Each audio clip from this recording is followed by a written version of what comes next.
Terungkap fakta Ayu Aulia pernah suka dengan perempuan.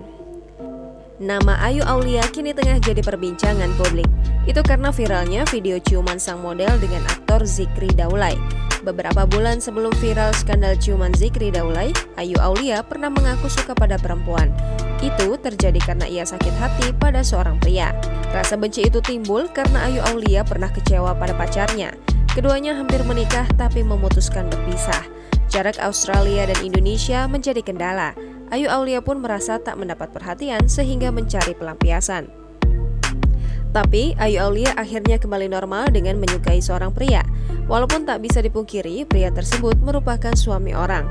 Menurut Ayu Aulia, pria beristri lebih bisa memperlakukannya lebih baik ketimbang sosok berstatus lajang. Ayu Aulia pun tak merasa sungkan membeberkan kisahnya di masa lalu. Ia tidak mau dicap sebagai sosok munafik dan lagi pula baginya, seorang pendosa pun berhak punya masa depan.